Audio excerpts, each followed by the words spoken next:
may alam kayo dito malapit na kainan? Anong kainan? Nagugutom na kasi ako. Anong kainan? Nagugutom na kasi ako.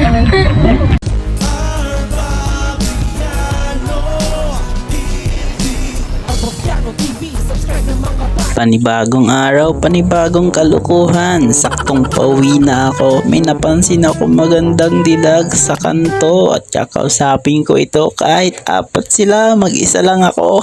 Oops, di ka lang. Baka iba yung iniisip nyo. Kakausapin ko lang to. Kayo talaga iba mag-isip. Grabe na. Shoutout ko lang yung masugid na tagapanood ng mga videos ko. Walang iba kung hindi si Tony T. Basta Tony T, pogi yan. Kasama na rin si Joel Andrito Air Conditioning. Pare, shoutout sa'yo. Ma'am, pwede magtanong ma'am. May alam po kayo dito na ano, malapit na kainan? Malapit na kainan. Oo. Nagugutom na kasi ako eh. May barya kayo dyan? Ang kain lang. Joke lang, prank lang po ah. Nagbabay na agad ako dahil mahirap to. Pag nakita ng misis ko to, yari na ako. Babatuhin na naman ako sa ulo. Pangalawang bukol na to. Pero joke lang, mabait yung misis ko pag tulog. Shoutout sa misis ko. I love you, 21. Huwag ka nang magalit. Mwah.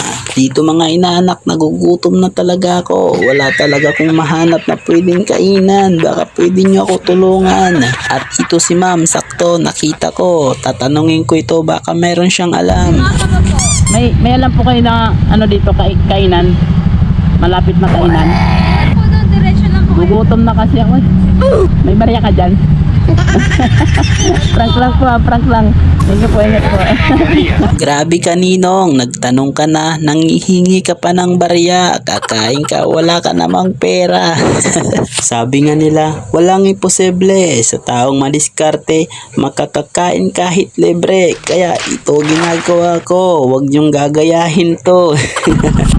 Pwede magtanong ma'am, pwede magtanong, may alam kayo dito malapit na kainan?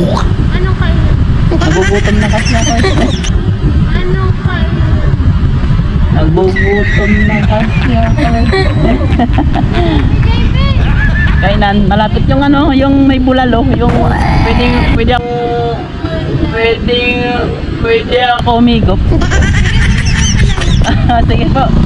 Sige po. Prank lang po ma'am, prank lang po. Prank lang. Sige po, ingat po.